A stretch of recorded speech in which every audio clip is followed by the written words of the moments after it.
Reserve bank ने corona संकट से जूझ रहे आम लोगों को ईएमआई टालने की सहूलियत दी है। यानी बैंक आपसे घर, कार और दूसरे कई तरह के लोन्स की ईएमआई 3 महीने तक नहीं मांगेगा, नहीं लेंगे। लेकिन क्या ईएमआई टालने से आपको कोई फायदा होगा या ये केवल फौरी राहत है या कोई कंफ्यूजन है इसमें? ऐसे में आपको क्या करना चाहिए जानते हैं मेरी सहयोगी मानसी दवे से। मानसी, ईएमआई टालने से फायदा होगा या नहीं ये बताइए साफ साफ। और दूसरा, अगर कोई ईएमआई देने की स्थिति में है, वो दे सकता है ईएमआई, तो क्या उसे रुकना चाहिए या उसे दे देनी चाहिए अपनी ईएमआई?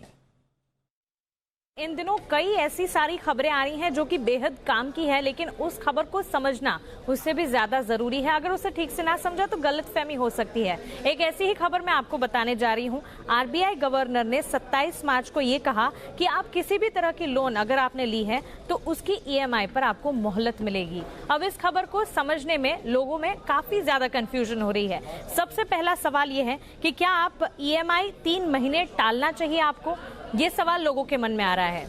हमारा जवाब यही है कि अगर आपने लोन लिया है उसके ईएमआई को आप टालिए नहीं, क्योंकि इससे आपका बोझ बढ़ता दिखेगा। कोशिश करें कि इस ईएमआई को बिल्कुल न टालें। बड़ी वित्तीय आपदा अगर आपके सर पर है तभी फिर ईएमआई को टालने की यहाँ पर चेष्टा करें। लेकिन अगर आपकी स्थिति ठीक है, अगर ईएमआई भरने के काबिल हैं आप, तो फिर वक्त वक्त पर उसे भरते रहें, क्योंकि ईएमआई को टालने से लोन का बोझ बढ़ता हुआ दिखेगा।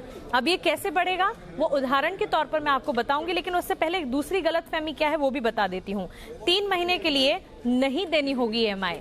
लोगों के मन में ये खबर आ रही है, लोगों के मन में ये सवाल आ रहा है कि 3 महीने तक हमें ईएमआई देनी ही नहीं है। दरअसल आरबीआई गवर्नर ने ऐसा कुछ भी नहीं कहा। ये एक बहुत बड़ी गलतफहमी है।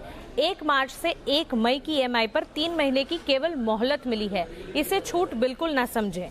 ब्याज जुड़ता रहेगा, केवल प्रिंसिपल अमाउंट में मोहलत मिली है। यानी कि ये जो टाइम है वो आपको प्रिंसिपल के लिए मिला है। इंटरेस्ट यहाँ पर लगता ही रहेगा, वो आपको भरना ही है। ये छूट नहीं है, ये मोहलत दी गई है, आपको एक रिलैक्सेशन दिया जा रहा है। अब 3 ईएमआई टालने से कितना बोझ बढ़ेगा इसे अगर समझने की कोशिश करें, एक उदाहरण ले लेते हैं। मान लीजिए 50 लाख का लोन है आपका, अवधि 10 साल की है और ब्याज 8.5% के तौर पर आप दे रहे हैं। तो इसके हिसाब से अगर 1 अप्रैल से ईएमआई आप टालते हैं तो लोन पर ब्याज जो है 35,000 हो जाएगा। अप्रैल अंत तक 50 लाख का आपका जो लोन है उस पर आपको 50,35,000 भरने होंगे।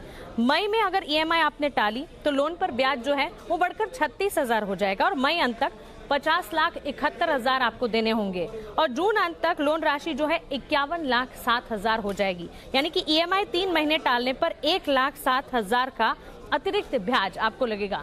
तो ये बोझ जो है वो बढ़ता जाएगा अगर आप अपनी ईएमआई को टालते जा रहे हैं। ईएमआई टालने के बाद क्या विकल्प होंगे आपके पास वो भी आपके सामने रख देते हैं। आपके लोन की मियाद 3 महीने बढ़ जरूर जाएंगी, आपको अपनी ईएमआई बढ़ानी पड़ेगी, लेकिन इसी के साथ जैसे कि मैंने बताया 1,07,000 का एक मुश्त भुगतान आपको करना होगा।